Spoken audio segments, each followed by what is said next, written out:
pero se maravillaban de su sabiduría y de sus modales, ponderando las cualidades de su alma y de su cuerpo. Solían exclamar: ¡qué hombre! Nadie ha aparecido igual hasta ahora, ni nadie habrá como él, tan manso, tan dulce, tan serio, tan sencillo a la vez que digno. Cómo lo penetra y lo sabe todo. Y agregaban: no lo llego a comprender del todo, y sin embargo, debo creer. No se le puede mirar fijamente al rostro, porque lee los pensamientos. Qué presencia, qué rostro, qué porte, qué manera de andar tan ligero y sin apuro. Nadie puede caminar como él. Cómo devora las distancias y cómo al llegar a un punto, de pronto predica y habla y vuelve a marchar. Qué hombre tan extraordinario. Luego hablaban de su niñez.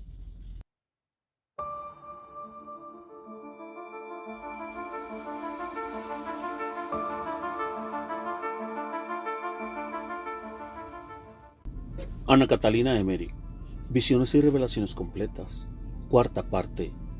La vida de Jesucristo y de su Madre Santísima. Época segunda. Desde el comienzo de la vida pública de Jesús hasta la primera Pascua. Capítulo 24. Llegada de María y las santas mujeres. Marta habló en esta ocasión de Magdalena, exponiendo su grande aflicción por el extravío de su hermana. Jesús la consoló diciéndole que volvería al buen camino, que no se cansasen de exhortarla, de rogar por ella y amonestarla. A esto de las 2:30 llegó María Santísima con María Chuza, Lea, María Salomé y María Cleofás. El criado que las precedía anunció su llegada, y Marta, Serafia, María de Marcos y Susana les salieron al encuentro con lo necesario y alimentos, y las recibieron en la antesala al comienzo de la entrada del castillo, donde ayer fue recibido Jesús por Lázaro. Se saludaron, y las de la casa lavaron los pies de las viajeras, que se cambiaron los vestidos y los velos. Tenían vestiduras blancas, amarillas o parduzcas. Tomaron algún alimento y se retiraron a las habitaciones de Marta. Jesús y los hombres acudieron luego a saludarlas, y Jesús permaneció hablando solo con su madre. Le dijo, lleno de amor y seriedad, que su camino pesado iba a comenzar, que iría al bautismo de Juan, y volvería a verla algún tiempo para estar con ella en las cercanías de Samaria, que luego iría al desierto para ayunar 40 días en la soledad. María pidió a su hijo que no quisiera ir a ese lugar horrible, para no desfallecer de hambre y miseria. Pero Jesús le pidió que no le hiciera representaciones de humanos cuidados, puesto que debía cumplir su misión. Debía comenzar a hacer lo que era necesario, porque comenzaba su camino, y los que estaban con él debían padecer con él. Debían cumplir su misión y renunciar a todas las conveniencias humanas. Dijo que él la amaba y siempre la amaría, pero que ahora pertenecía a todos los hombres. Pidióle que hiciese el sacrificio, que el Eterno Padre se lo premiaría. Añadió que comenzaba a realizarse lo profetizado por Simeón, que una espada traspasaría su corazón y su alma. María se puso triste y muy seria, pero resignada con la voluntad de Dios y fuerte y confiada en Dios. Jesús se mostró lleno de amor y de bondad. Por la noche hubo todavía una comida en casa de Lázaro, a la que el fariseo Simón fue de los invitados con otros fariseos. Las mujeres comieron aparte en una sala dividida por una verja, de modo que podían oír las enseñanzas de Jesús, que habló de la fe, la esperanza y la caridad, y acerca de la obediencia. Dijo que los que quisieran seguirle no debían volver atrás, sino hacer lo que él decía y enseñaba, y padecer lo que deberían padecer, que él no los abandonaría nunca. Volvió a hablar del pesado camino que le tocaba andar, cómo lo maltratarían y lo perseguirían, que sus amigos debían padecer y sufrir con él. Todos le escucharon con respeto y admiración, pero lo que decía de que sería perseguido y maltratado les parecía más bien un modo de hablar de profeta, que no debía entenderse a la letra. A los fariseos tampoco les pareció su hablar escandaloso e inaceptable, pero se mantuvieron observando y oyendo con más curiosidad que los otros.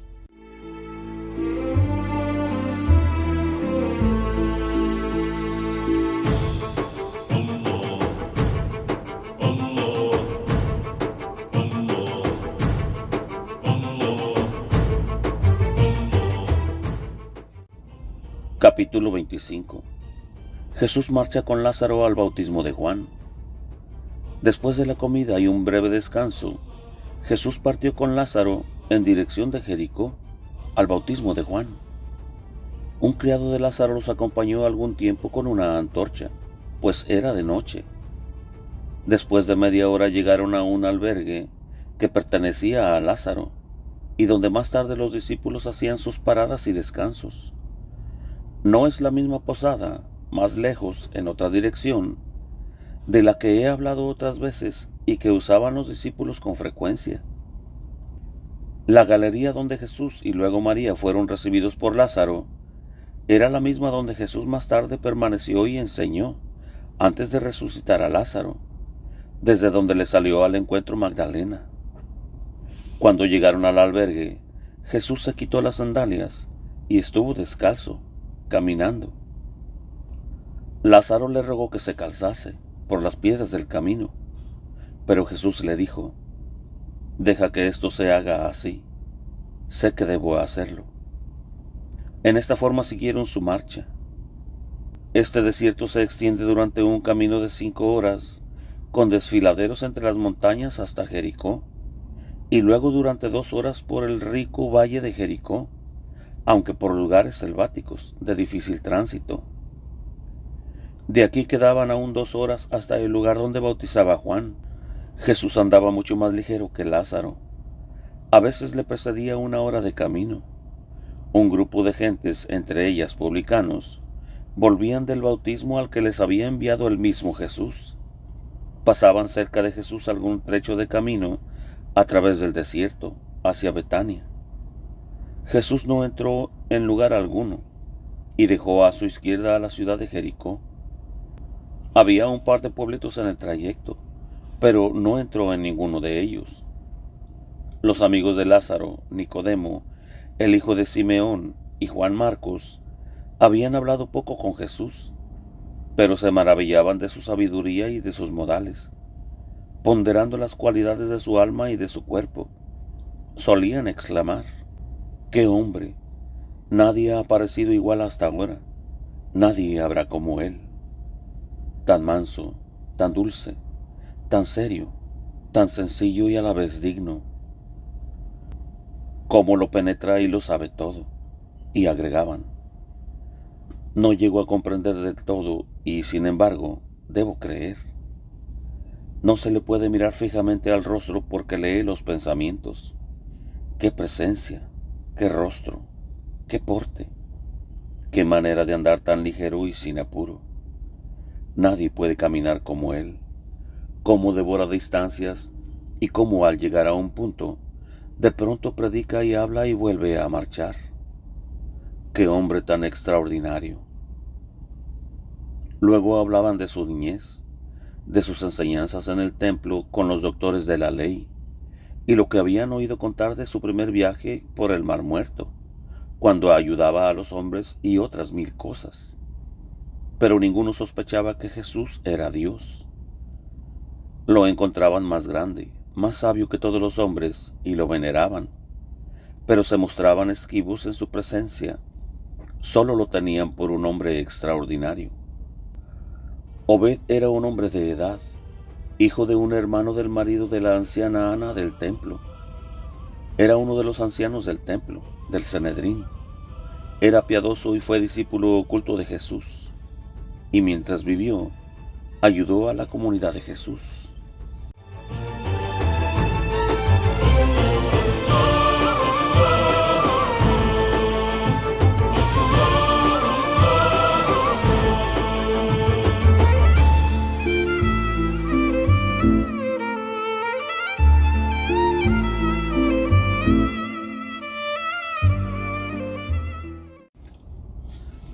Capítulo 26. Historia de Juan Bautista. Mes de mayo. Juan recibió una revelación sobre el bautismo y debido a ella, al salir del desierto, cavó un pozo en las cercanías de la tierra prometida. Lo vi en la parte occidental de una escarpada montaña. A su izquierda había un río, quizás una de las fuentes del Jordán, que nace en una gruta del Líbano, entre dos montañas. No se la ve brotar sino cuando se está cerca. A su derecha se extiende un llano rodeado por el desierto, donde debía cavar una fuente. Juan estaba hincado con una rodilla. Sobre la otra tenía un rollo largo de corteza, en el cual escribía con un canuto. El sol brillaba ardientemente sobre él. Miraba hacia el Líbano, al frente, hacia occidente. Mientras escribía, me pareció que se quedaba extático. Cuando lo vi así absorto, apareció un hombre ante él que escribió muchas cosas y dibujaba señales en el rollo. Al volver en sí, Juan pudo leer lo que el hombre había escrito y comenzó a trabajar en la obra del pozo con mucha energía. Mientras hacía el trabajo, tenía el rollo de corteza escrito en el suelo, sujeto a dos piedras para mantenerlo abierto, y miraba frecuentemente el dibujo, pues me parece que allí estaba diseñada la obra que debía hacer. En relación con el pozo que estaba haciendo Juan, tuve una visión sobre Elías. Lo vi contrariado por una falta cometida en el desierto, desanimado y soñoliento. Soñaba que un niño le empujaba con un bastoncito a un pozo, junto a él, y que estaba por caer, pues se vio como movido un trecho del lugar donde estaba echado. En ese momento fue cuando el ángel lo despertó y le dio de beber. Esto sucedió en el mismo lugar donde Juan iba a hacer la fuente y el pozo. Mientras Juan trabajaba, conocí la explicación de cada capa de tierra que sacaba y el misterio de cada labor que hacía. Esto tenía relación con la dureza y la obstinación de los hombres y con los caracteres que debía doblegar para que la gracia de Dios pudiese llegar hasta ellos. Este trabajo era, como toda su obra y toda su vida, una figura y anticipo que indicaba no sólo que era guiado por el Espíritu Santo, sino que en realidad obraba lo que debía obrar y lo que su trabajo significaba, puesto que Dios veía la buena voluntad que él ponía en su tarea. En todo ese trabajo era llevado como los antiguos profetas, por el Espíritu de Dios. Comenzó a cortar delicadamente el verdor de la superficie en torno del pozo, de forma redonda, y luego hizo, cavando, un recipiente redondo bastante amplio y lo rodeó con piedras elegidas, menos en el medio, donde cavó hasta encontrar una fuente de agua. Con la tierra que sacaba, iba engrosando el borde de la fuente, dejando 5 lugares cortados.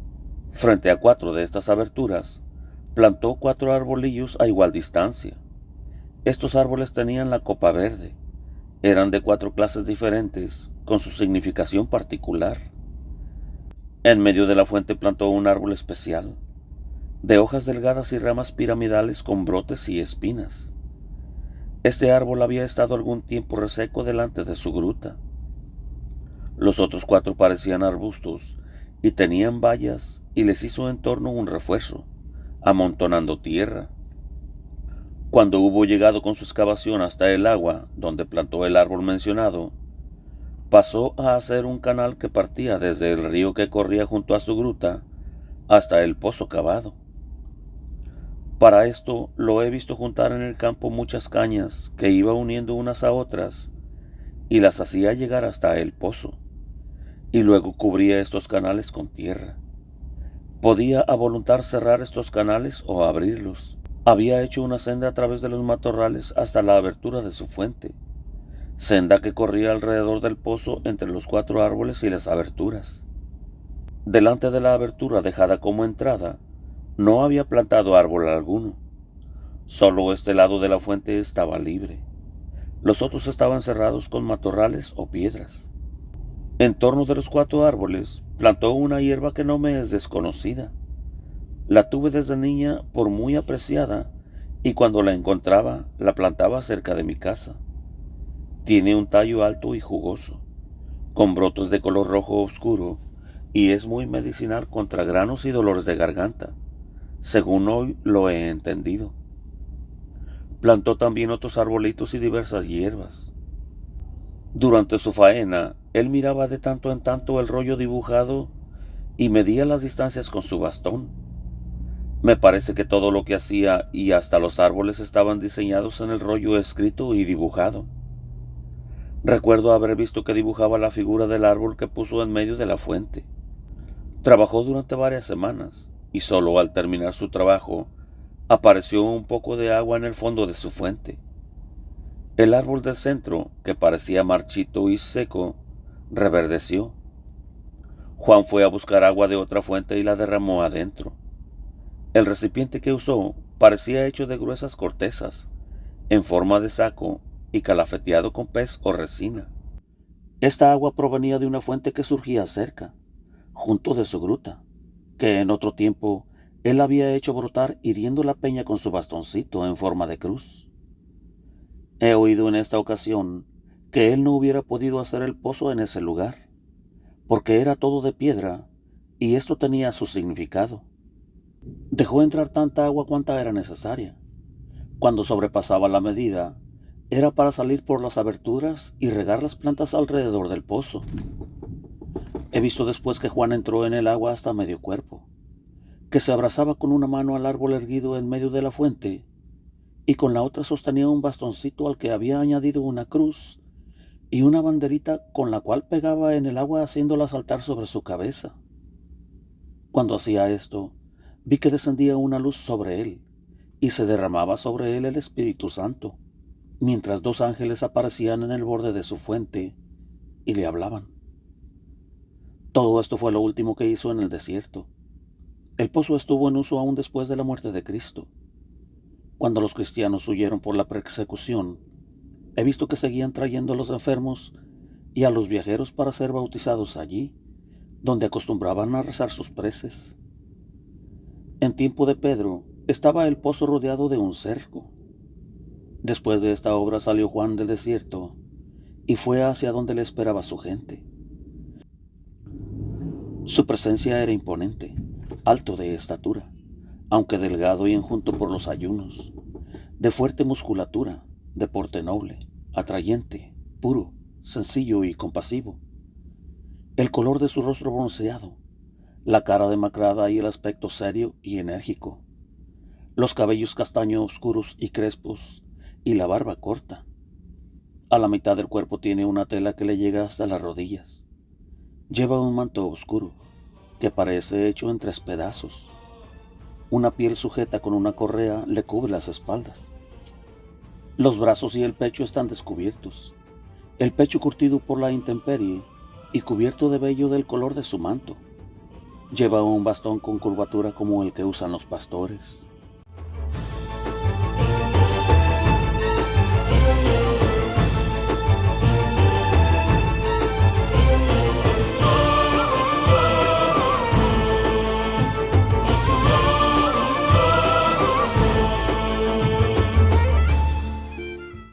Capítulo 27. Predicación y viajes de Juan Bautista. Al volver del desierto hizo un puente sobre un río. No le interesaba que hubiera ya un pasaje a cierta distancia. Hacía sus trabajos donde convenía para su misión. Cruzaba el lugar un antiguo camino real. Había enseñado en Ciresa, cuyos habitantes fueron los primeros de los paganos que acudieron al bautismo. Esa gente vivía abandonada y en cuevas. Eran descendientes de varias castas que se habían establecido allí desde la destrucción del templo. Uno de los últimos profetas les había dicho que radicaran allí hasta que llegara uno, que señaló como a Juan, que les diría lo que debían hacer. Más tarde se retiraron hacia Nazaret.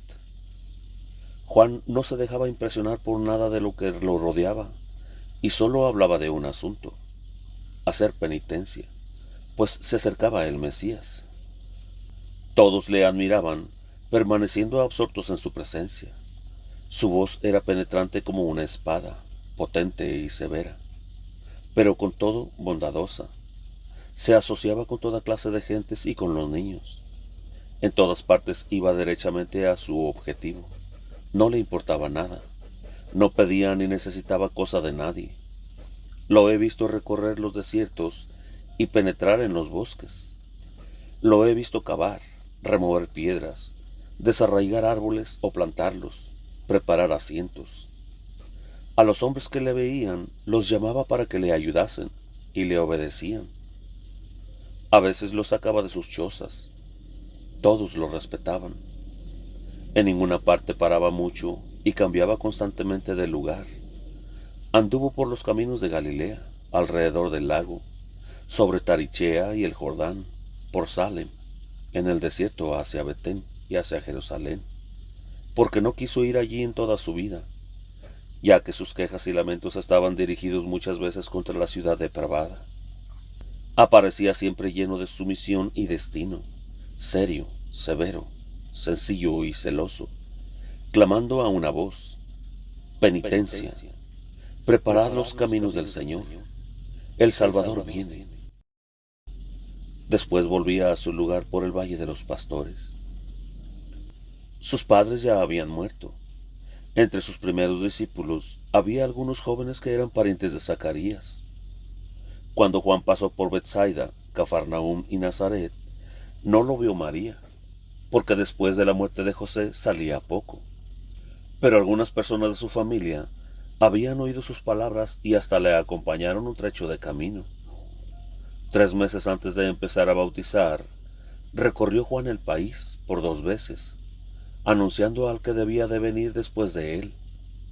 Su andar era acelerado, con pasos ligeros, sin descanso, pero sin agitación. No se asemejaba al caminar tranquilo del Salvador. Donde no tenía nada que hacer, yo lo veía correr de campo en campo. Entraba en las casas, en las escuelas, para enseñar.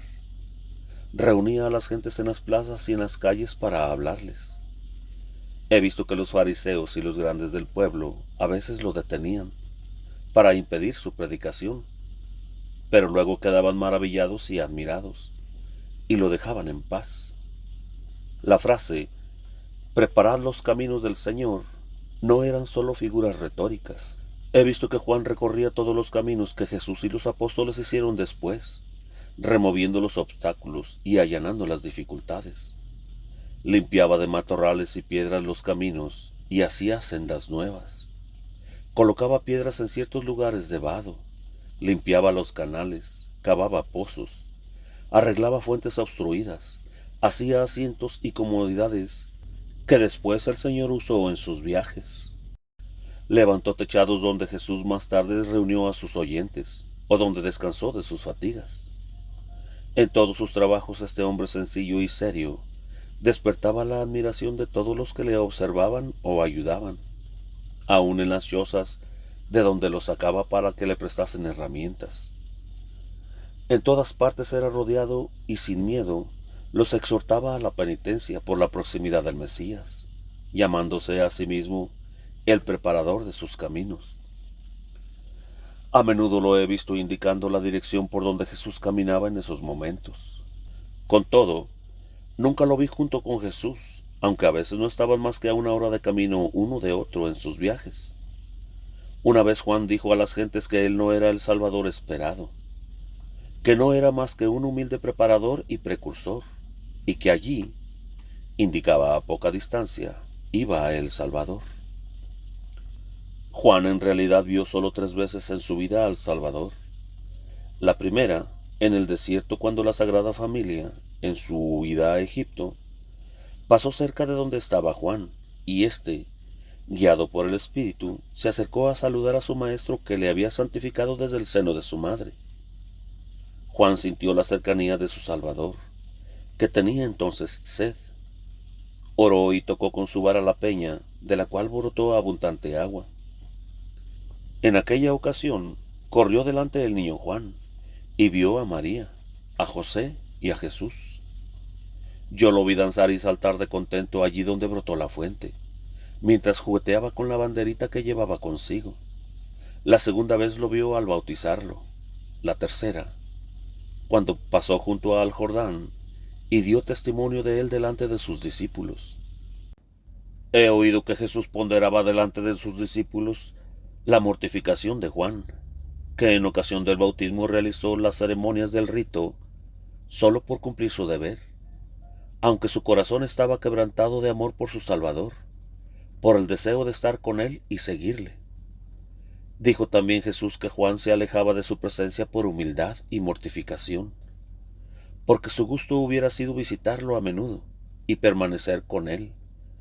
Por otra parte, Juan veía siempre al Salvador en espíritu, pues estaba frecuentemente en estado sobrenatural y profético.